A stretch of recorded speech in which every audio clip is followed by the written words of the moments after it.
Olá, crianças! Estamos na nossa segunda aula de Geografia, né? A disciplina de Geografia, na unidade 3, os primeiros habitantes locais. Nós já estamos no capítulo 2, falando da sociedade e do meio ambiente. Na aula anterior, nós mostramos, na abertura do nosso capítulo, nós tínhamos duas imagens, não sei se vocês estão lembrados. Uma imagem de uma casa do passado, né, com os utensílios, né, com os móveis do passado, e de outro lado, na página 193, uma imagem mais atual, né, com os móveis projetados, né? Então, mostrando o quanto houve evolução tecnológica, né? Enquanto houve mais opções para o consumo, né? Aqui nós temos a imagem, essa imagem aí, gente, é de uma casa do interior. Aí vem eu com a minha história do interior, né? Que é a minha realidade, a minha vivência, né? Olha só que coisa linda, entendeu? Uma casa simples, humilde. Olha só o móvel dela, né? A questão do armário dela. Não tem armário projetado, mas tudo organizadinho no lugar, as panelinhas tudo bem areada, como dizia minha mãe, né? A questão de, muitas vezes, houve a tecnologia, sim, mas algumas pessoas ainda evoluíram, lógico, evidentemente, porque no passado não era assim, as pessoas de origem mais simples não tinham tudo isso aí, era diferente, mas de certa forma houve tecnologia, mas eu estou mostrando aí a diferença da imagem que tem na página 193 da tecnologia dos móveis pré-montados, né? E dessa casa do interior. Mas eu amei esse ambiente aí, certo? É o ambiente da casa de chão batido. Por quê? Porque tinha chão batido? Porque não era de cimento, porque não era de cerâmica, entendeu?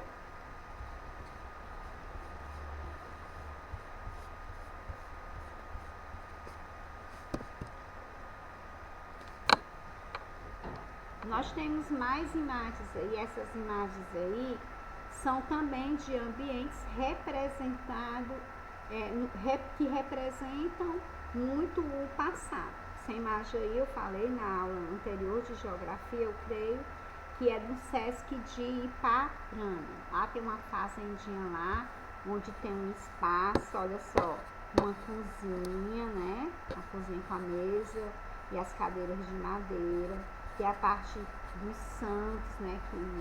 O santuáriozinho, onde se colocava o leite, né? Que hoje em dia é em máquina, tem todo um processo, né? Hoje em dia, que antigamente eram vendidos as pessoas davam 1 litro, as pessoas colocavam, os vendedores, né, traziam esse recipiente com leite, enchiam, né? Diferente de hoje em dia, que você vai no supermercado e compra o litro, né? Então, e aqui o fogão a lenha. Eu creio que eu tenho outra imagem do fogão a lenha acesa, que é simbólico, porque é só a questão de visitação. Para eu pegar nessas coisas aí, eu solicitei, óbvio, que é um ambiente de exposição, né? Mas eu falei, pedi autorização aos responsáveis de lá para tirar foto pegando, usando, representando, porque eu ia usar em aula, certo? E por esse motivo eles autorizaram. Então, na página 188 e 198 e 199, porque nós já falamos nas páginas, né, com relação às mudanças do campo, né, que antes a mão de obra era manual e hoje em dia, já por conta da tecnologia, tem a parte dos maquinários. Falamos também sobre, no passado, a população do campo ser maior e que atualmente a população da cidade é maior por conta dos empregos, né? Que são em maior número, então que as pessoas vêm do campo à procura de trabalho, né? E por conta houve essa migração do campo para a cidade, certo? Falamos também da aula anterior que antes não existiam os supermercados, né? Que eram as mercearias, que eram as vendas, que os carros antes eram carros, e tem até uma citação no nosso livro da página 196, que os bondes eram puxados por animais, né? Falando sobre a televisão, que por conta com a chegada da televisão, as pessoas tiveram a oportunidade de conviver com culturas diferentes, né? Com mais aprendizado, né? Falando sobre a idade do ouro, né? Do rádio também, a forma como o rádio contribuiu, né? Para as pessoas se expressarem, para as pessoas se comunicarem melhor, ok? Então foi conteúdo da aula anterior. Falamos do consumismo, né? Da quantidade das coisas que antes as pessoas consumiam as coisas de forma em menor quantidade, né? Que hoje em dia, por conta da produção ser maior, as pessoas compram mais, né? Que antes se compravam a granel, hoje em dia as pessoas já vão no supermercado, já tem tudo embaladinho, é tudo mais prático, tá certo? Então o desperdício também é maior. Então vamos falar da página 198 e 199, tá certo? Então na página 199 vai ter uma atividade para vocês fazerem uma pesquisa, certo? Na página 198. Mas nós vamos ler uma observaçãozinha que tem lá embaixo da página 198 do livro de vocês, ok? Então, não foram apenas os adultos que modificaram seus hábitos com o passar do tempo. Com a chegada da tecnologia, as crianças também passaram a ter novos brinquedos, muitos deles eletrônicos, fazendo com que as brincadeiras de antes, né, que antes eram realizadas nas ruas, ficassem restritas às casas. Falamos disso na aula anterior e vivenciamos isso também com os nossos brinquedos que vocês produziram, né, que vocês trouxeram, que vocês brincaram aqui na escola, que são os chamados brinquedos folclóricos, né, que por conta da tecnologia, as mudanças dos hábitos mudaram. As crianças não querem brincar mais com bila, com pipa, com perna de lata, com perna de pau. As crianças não querem mais brincar de vai e vem. As crianças não querem mais brincar de bonecas de pano. A tecnologia trouxe mais opções para eles. E muitas dessas opções que a tecnologia trouxe, fizeram com que as crianças, elas, como que eu posso dizer, elas brinquem mais, não no coletivo, eles brinquem mais individualmente. Antes existiam as brincadeiras, falei de brinquedos, né? E existiam as brincadeiras mais coletivas, né? Onde as crianças conviviam mais em grupos, onde elas brincavam de se esconder, onde elas brincavam de passar o anel, eu sou pobre, pobre, pobre, eu sou rica, rica, rica, brincadeiras de roda que hoje em dia não se vê tanto, né? Nas escolas nós educadores, nós repassamos sempre essas atividades, porque o objetivo de nós, quanto escola, é trabalhar a parte social da criança, trabalhar o conjunto da criança, tá certo? Mas, infelizmente, os brinquedos da atualidade, eles são muito eletrônicos, eles são muito da criança ficar brincando em casa. Eu lembro de uma das aulas que eu dei, eu não lembro bem o mês, que eu coloquei que era o hábito que as crianças tinham antigamente de sentar na calçada, contar histórias, ficava de 10, 15, 20 sentado num círculo lá e cada um contava a sua história e viviam bem, né? E conviviam bem, certo? A convivência era boa. Vamos para a página 199. Todas as transformações que os estudantes até agora são comuns em qualquer sociedade do nosso planeta. Mas mesmo com todos esses avanços, cada comunidade guarda características próprias que as diferenciam das demais. Independente das mudanças tecnológicas acontecerem, cada país tem a sua característica, cada indivíduo, né, cada pessoa tem sua característica, certo? Independente do avanço tecnológico, os costumes são diferentes, muitas vezes eles são o quê? Adaptados, né?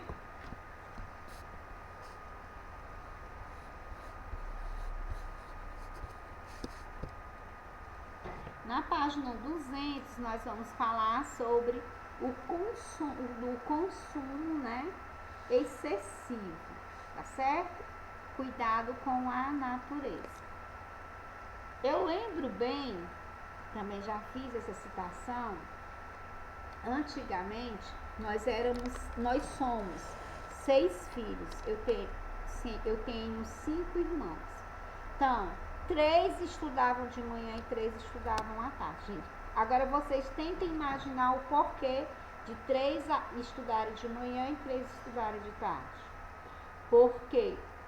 Porque de manhã uma turma ia, usava a farda de manhã, o sapato de manhã, e à tarde, quando os outros da manhã voltavam, eles ou iam com a calça, ou iam com a blusa, ou iam com o sapato do outro, mas tinha sempre alguma coisa que era aproveitada para aquele que fosse estudar à tarde.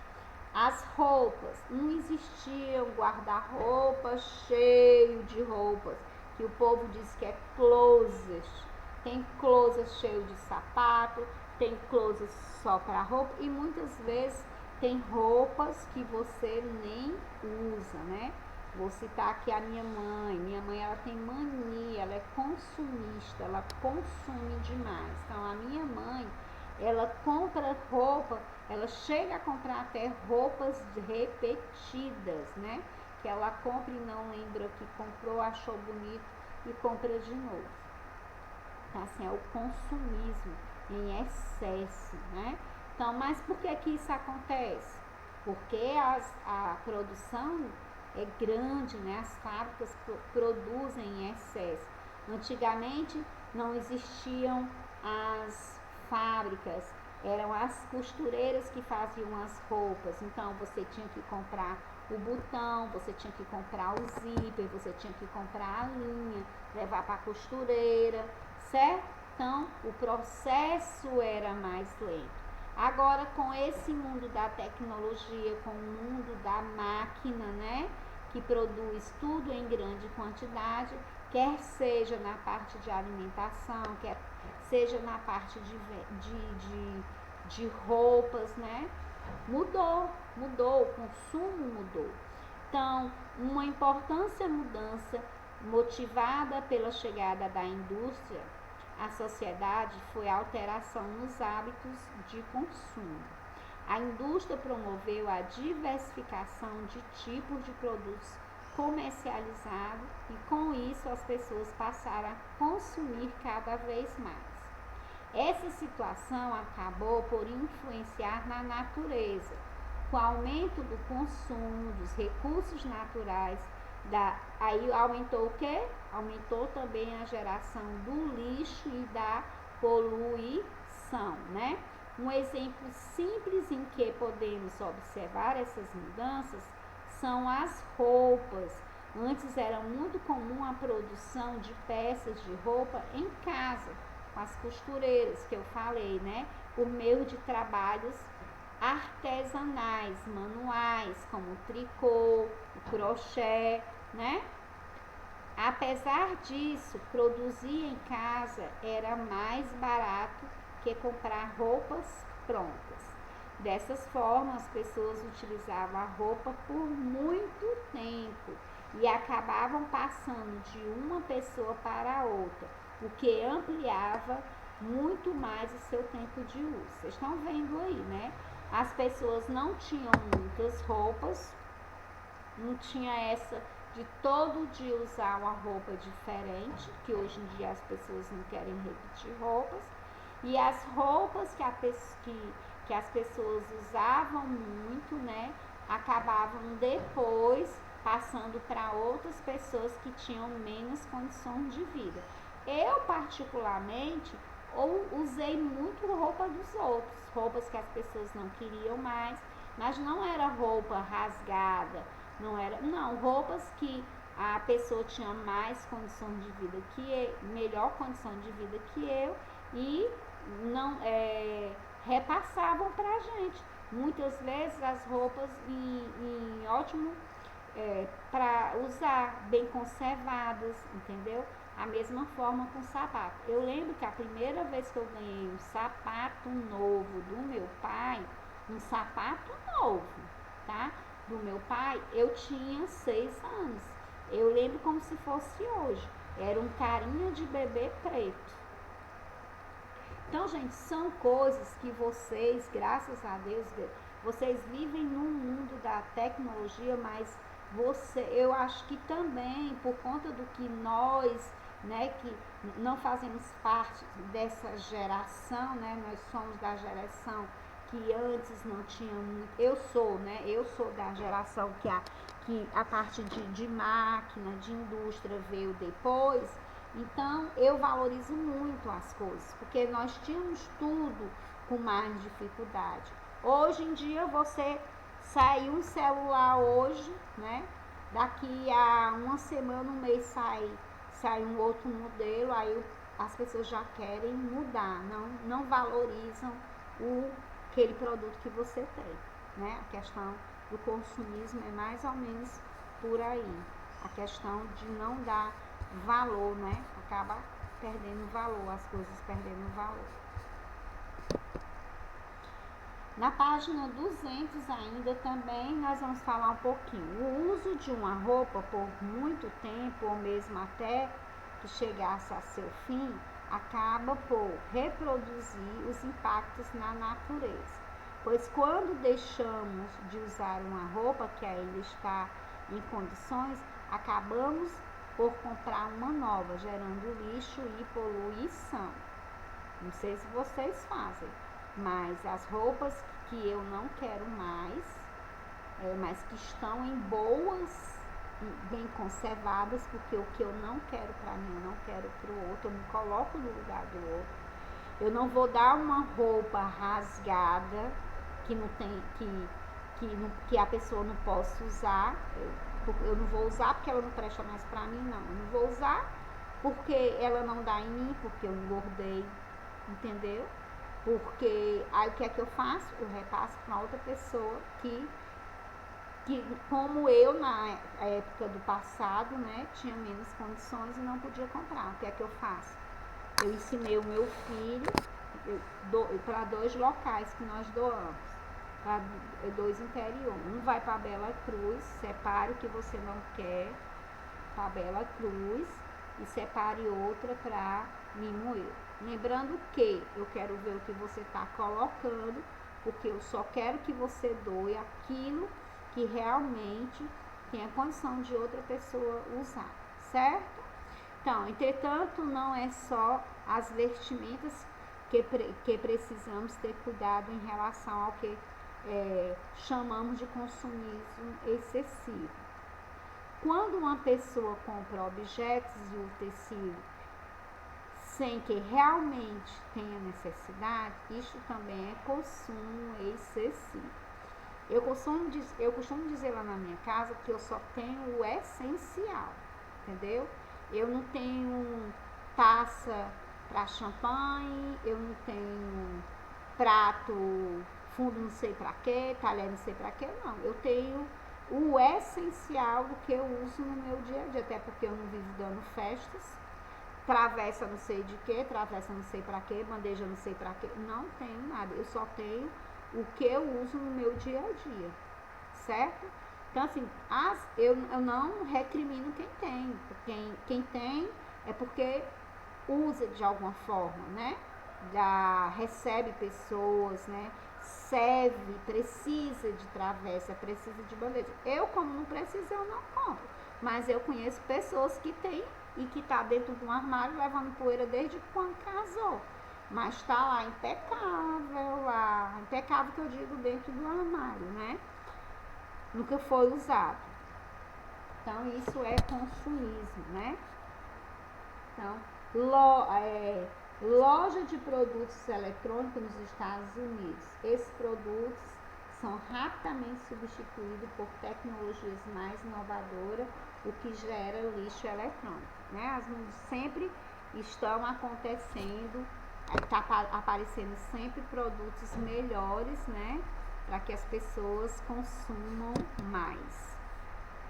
Na página 201, nós falamos em ciências sobre a questão dos resíduos, né?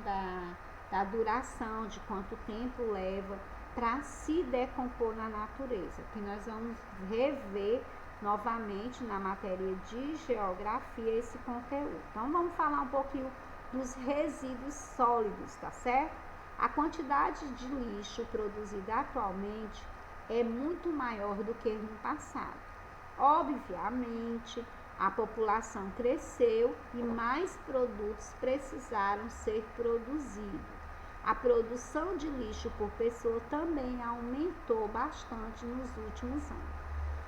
Segundo os dados da Associação de Limpeza Pública e Resíduos Especiais, né, a produção do lixo do Brasil aumentou muito entre os anos de 2003 e 2014.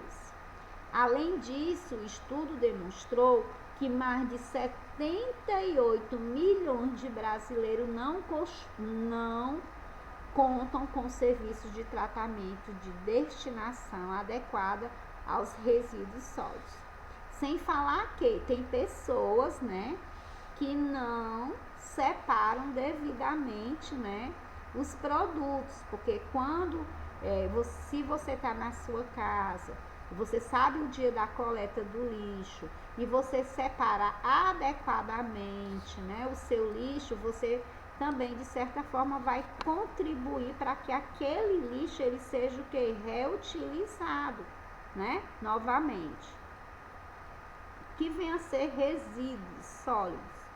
Todo material, substância ou objetos bem descartado, né?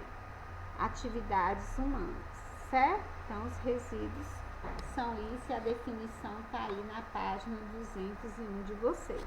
Ainda na página 201, nós vamos falar sobre os impactos das embalagens e o tempo de decomposição que cada um leva, né?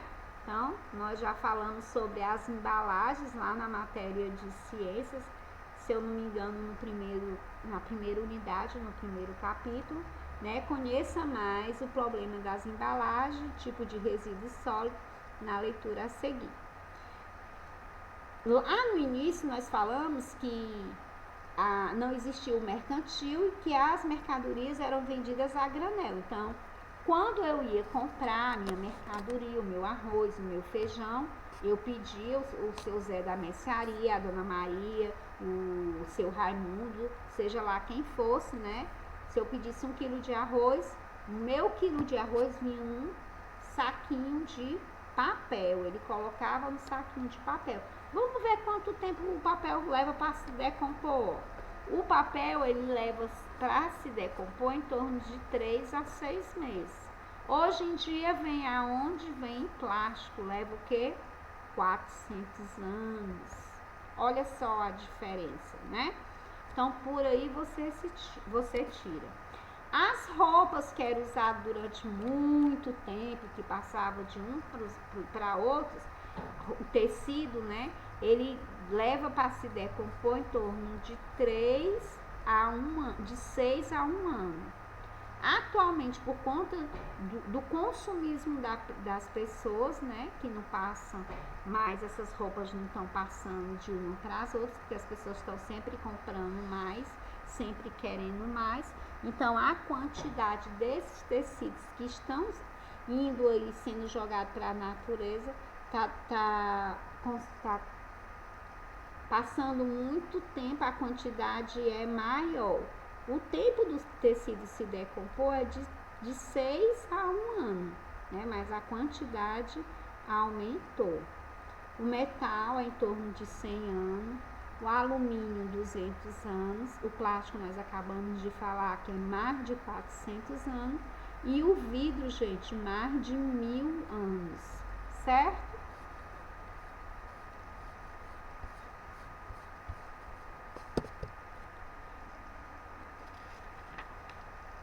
Na página 202, nós estamos aí alguns produtos que eu falei, né, a granel, né, que era vendido no quilo. Muito tempo atrás, os produtos alimentícios, na maioria das vezes, eram vendidos a granel, ou seja, solto. Vocês viram até uma imagem minha no começo, né, como se eu estivesse numa vendinha, né? Então, cada pessoa pegava a quantidade que necessitava, geralmente pelo peso, e colocava em embalagens de papel. Agora, a grande maioria compra todos os produtos já embalados, o que justifica o aumento do lixo e a seriedade do assunto, né? Problema que vem causando ao meio ambiente. Nós temos aqui embaixo, vocês estão vendo aí, um lixo irregular, né, no município de Duque de Caxias, que fica no Rio de Janeiro. Segundo os estudos recentes, cada brasileiro produz em média 383 quilogramas de lixo por ano. E esse número está crescendo. Por quê? Porque as pessoas estão consumindo mais, né?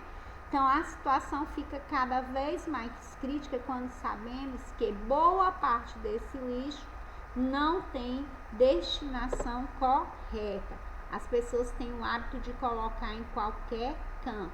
E muitas vezes eles culpam quem? Os nossos governantes. Só que na rua que eu moro, a coleta do lixo passa dia de terça, quinta e sábado. Então, os dias de eu colocar o meu lixo para fora são esses dias. Mas o que é que a gente percebe? Que pessoas jogam em terreno baldio, em esquina, né?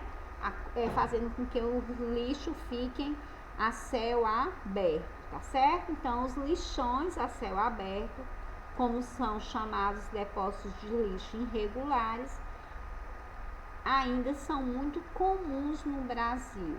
Entretanto, alguns municípios do país se mostram exemplares ao destinar corretamente os resíduos produzidos pela população. Destinar quer dizer a guardar, armazenar, entendeu? De maneira correta, né? Usar de maneira correta, colocar no local correto, não assim em céu aberto. Quando eu falo em céu aberto, isso aqui não é bem as ruas, as esquinas não são bem os lixões. Aí é um lixão sim, que os caminhões de lixo vão deixando lá. Mas a gente sabe que existe aquelas pessoas que fazem construções nas suas casas e contratam aqueles senhorzinho que passa com um carrinho de geladeira, né? Eles recolhem e jogam em qualquer canto. Tá ganhando o dinheiro dele, ele coloca no lugar mais perto. Por isso que eu não contrato. Então, olha só. Aqui nós temos o quê? Símbolos, né? As lixeiras específicas, né? Para cada tipo de lixo, certo? Então, na coleta seletiva, por exemplo, cada tipo de lixo deve ser armazenado separadamente para depois serem enviados à usina de reciclagem, onde é transformado em matéria-prima. Se eu faço a minha parte, separando corretamente o meu lixo, plástico na sacola, se eu não tiver outro recipiente para colocar, né? Papel no canto, vidro no outro, vai acontecer o quê? Ele vai ser aproveitado nas usinas de reciclagem e ele vai ser transformado em quê? Em matéria-prima para fabricação de novos produtos, não é isso? Então, a questão da consciência aí tem que ter muito, nós temos que nos conscientizar disso. Se nós fizermos as coisas certas, além desse lixo, né, ele ser utilizado de forma correta nas usinas de reciclagem, ele vai voltar, né? Ele vai voltar de alguma forma como matéria-prima, quer seja num brinquedo, quer seja numa garrafa, porque ele passa por todo um processo, né? Então, ainda agora na página 203 você vai colocar, ler lá em cima essa parte que tem aqui embaixo, tá? Essa parte que tem aqui embaixo. Aprendemos que alguns hábitos levam a grande produção de lixo e acabam causando grandes impactos à natureza. É hora de desenvolver medidas que reduzam o impacto causado pelas atividades humanas. Se nós começarmos a fazermos alguma coisa, essa história de olhar para o nosso planeta, que o planeta está pedindo socorro e tudo, faz tempo que a gente escuta falar, mas o que se faz é pouco, né? Então a gente escuta o blá blá blá, o bonitinho, mas se cada um fizer a sua parte, você faz a sua parte, não importa se seu vizinho não está fazendo. Se você faz a sua parte, você está contribuindo, né? Ah, eu não vou fazer porque fulano não está fazendo, está errando do mesmo jeito que o fulano, né? Se você tiver esse tipo de pensamento. Então, na página 203, na página lá embaixo, nós vamos ver aqui, olha só, essa paisagem aqui, é uma mina de extração mineral. Aqui, gente, eu coloquei esse ambiente aqui, lá no interior, na casa que meu irmão mora, é um terreno muito grande. Eu vou fazer uma citação, depois eu entro nesse assunto aí. O terreno era todo plano, certo? Então, um vizinho lá da minha cunhada, ele trabalhava com terra, com areia, ele vendia areia para depósito. Foi o que ele fez. Ele começou a cavar no terreno da minha cunhada, né? E fazer essas crateras aqui. Não sei se vocês conseguem perceber os buracos. Da próxima vez que eu for, eu vou filmar, que fica melhor. Aqui são buracos, gente. Então, aqui são buracos, ela não é plana. Você tá vendo que aqui é em cima, aqui é plano. E aqui são esse buraco aqui que ele cavou, mas ele é bem fundo mesmo. Ele cavou, tirando terra para vender. Porque na época a minha cunhada morava aqui em Fortaleza e os pais dela estavam doentes morando na cidade. Depois que os pais dela faleceram, que ela foi morar lá, ela foi e resolveu essa situação aqui. O homem falou que cavava e tirava a terra porque ele tinha autorização da prefeitura da cidade onde eles moravam. Só que a prefeitura não pode autorizar ninguém tirar nada do terreno que não é da prefeitura. Ele pode mandar na prefeitura o terreno que é próprio, né? É um particular, um terreno particular, ele não pode ser usado de forma porque a prefeitura autorizou, não. Quem tem que autorizar são os donos. Então, foi a minha cunhada entrou com ação, com advogado, alguma coisa desse tipo, e ele parou. Mas lá você percebe a diferença grande e vai demorar muito tempo para voltar a ser o que era antes. Isso se voltar, né? Porque o estrago foi grande. Certo? Então vamos ler agora essa parte da página 203, na parte lá embaixo, tá certo? Então, outro fator que prejudica o ambiente é o uso dos recursos naturais. As terras, as areias que foram tiradas, as crateras que são feitas, né? Materiais disponíveis na natureza e por ela criada, que são utilizados pela sociedade no seu desenvolvimento. Vou falar agora sobre as minas, tá certo? Então, vamos ver o conteúdo aqui. Desde o início, as sociedades exploravam os recursos naturais para servir de matérias-primas ou energia, né? Como exemplo, podemos citar minérios, os vegetais, os animais, a água, o solo, entre outros.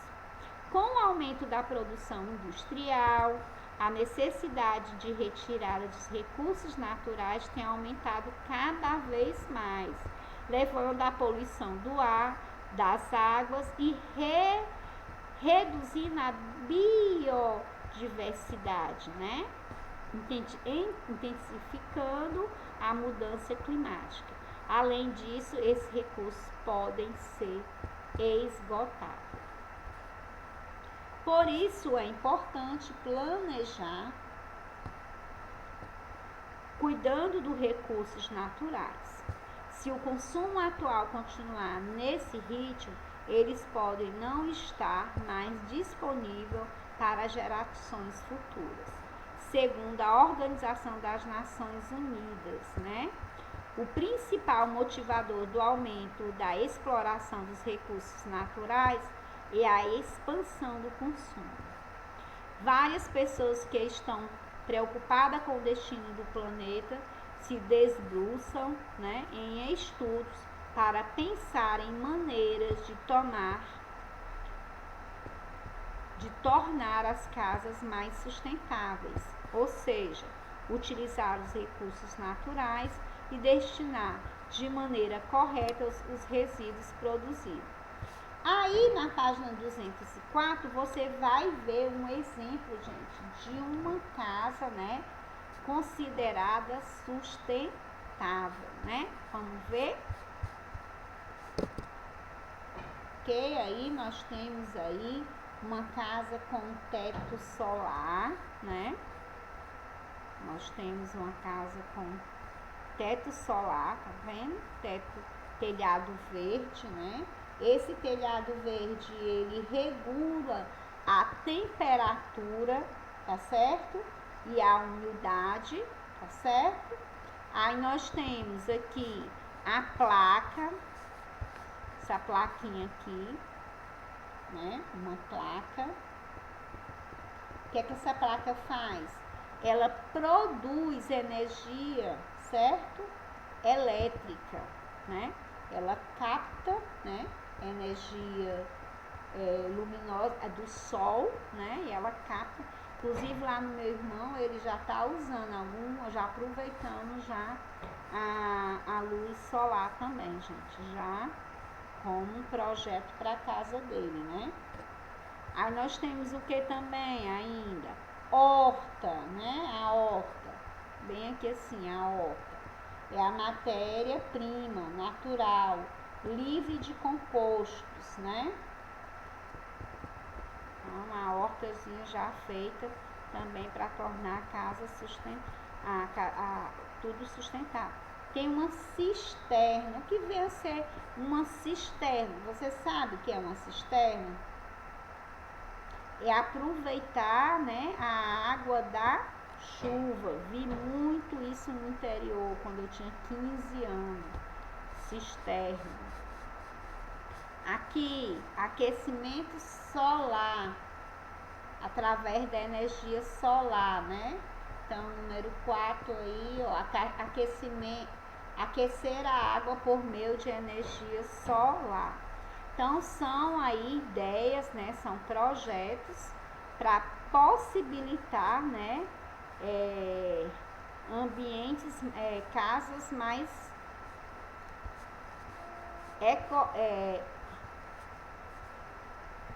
Então, várias pessoas que estão preocupadas com o destino do planeta se debruçam em estudo para pensar em maneiras de tornar as casas mais sustentáveis, ou seja, utilizar os recursos naturais e destinar de maneira correta os resíduos produzidos. Então, é a casa correta, né? Reaproveitando, reutilizando e economizando o que a natureza nos oferece, já pensando no amanhã, né? Porque no passado, lá na época que nós estudávamos, né? As pessoas que têm em torno de 50, 60 anos, dizia que a água era inesgotável. Hoje em dia, o que é que nós estamos vendo aí? A falta d'água. Porque o uso incorreto, o excesso, é lavando calçada, é lavando carro, é jogando, tomando banho e deixando torneira aberta, acaba. Você tem que saber usar.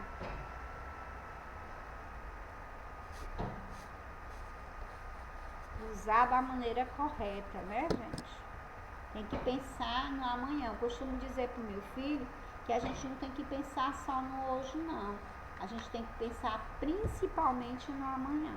Então, os diferentes lugares, os diferentes hábitos. Aqui nós temos um lugar de ambiente frio, né, de inverno, e nós temos um ambiente de verão, um ambiente de sol, né, de pastagem, de animais comendo no pasto. E aqui nós temos um ambiente totalmente de inverno, com gelo, né?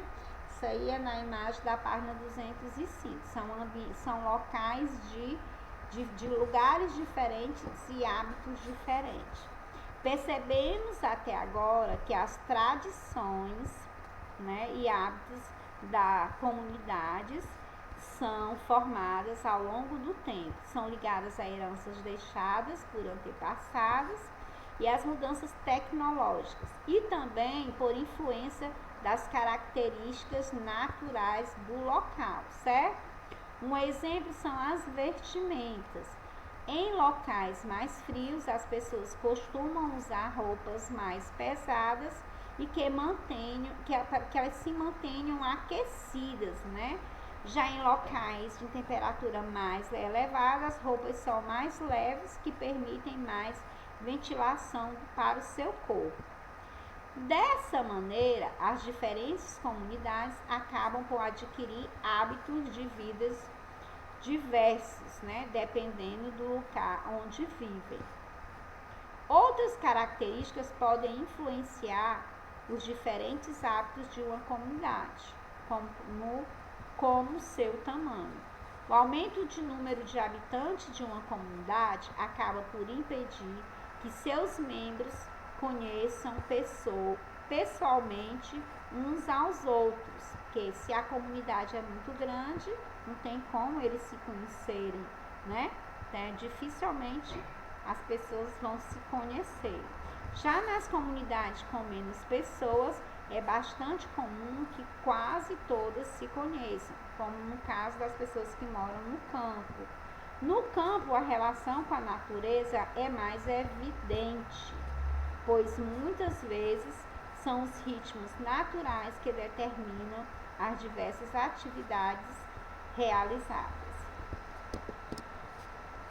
Aqui nós temos, né, plantações, estão vendo aqui? Essa horta aqui também é lá na fazendinha que eu falei do Sesc, certo?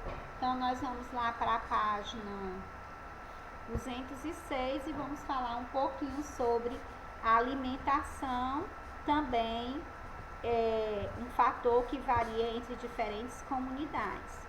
Em comunidades localizadas no campo, as pessoas consumem muitos produtos produzidos por elas mesmas, porque elas plantam, né? Aqui, ó, no campo, elas plantam, certo? Na cidade, devido à falta de espaço, a produção de alimentos é mais difícil, obrigando as pessoas a comprarem seus alimentos nos mercados, que a mercadoria vem da onde? As verduras, as frutas vêm do campo, não é isso? Outro fator cultural caracterizado do campo são as festas e comemorações, muito delas ligadas a eventos religiosos. Vocês viram na foto que eu mostrei lá também, na casa do Sesc, né? Num espaço que tinha vários santos, né? Que reúne muitas pessoas em confraternizações com músicas, danças, jogos e comidas típicas da região, né? Então, a cultura também guarda características próprias no campo.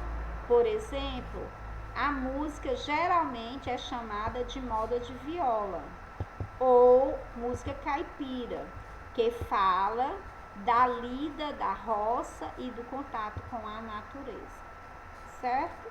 Nós estamos vendo aqui também pessoas que sobrevivem da horta, né? Para finalizar esse nosso capítulo aqui, nós vamos fazermos revisão em outra oportunidade. Nós vamos falar um pouquinho aqui da cidade, né? Certo? A cidade apresenta uma grande mistura de pessoas, de costumes, de comunidades e de maneiras de viver. Por quê? Porque muitas pessoas, elas o quê? Migram de uma cidade para outra, então elas trazem um pouco da sua cultura, né?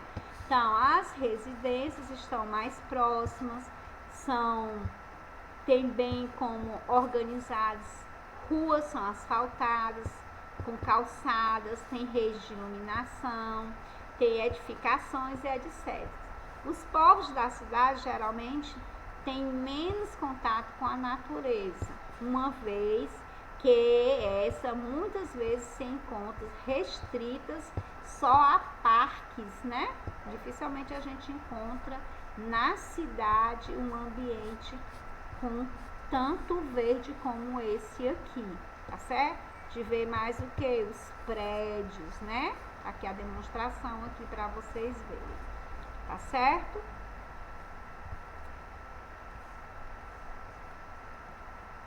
Além disso, a comunidade se divertem também de maneiras diferentes, né? Em parques, cinemas, museu, shopping, zoológico, bailes, clubes diferentes dos costumes do campo, né? Que as opções são menos. No campo são os recursos o que oferecidos pela natureza.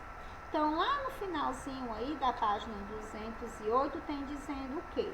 Vale lembrar que as diferenças de hábitos e costumes não ocorrem apenas entre os ambientes urbanos e rural, mas também entre cidades e mesmo entre zonas rurais distintas, pois cada uma apresenta características diversas em relação ao ambiente natural, a população que a colonizou e as suas dimensões. Então, cada cidade, independente dela ser ou do campo ou rural, ela tem suas características próprias, né? Nós vamos finalizar nossa aula de geografia com mais uma imagem da nossa aluna Júlia Lima, né? Em homenagem à independência, com a frase assim: a independência do Brasil é construir e lutar por um Brasil melhor a cada dia. 7 de setembro, parabéns a todos nós brasileiros. Julinha, parabéns mais uma vez pelo seu trabalho.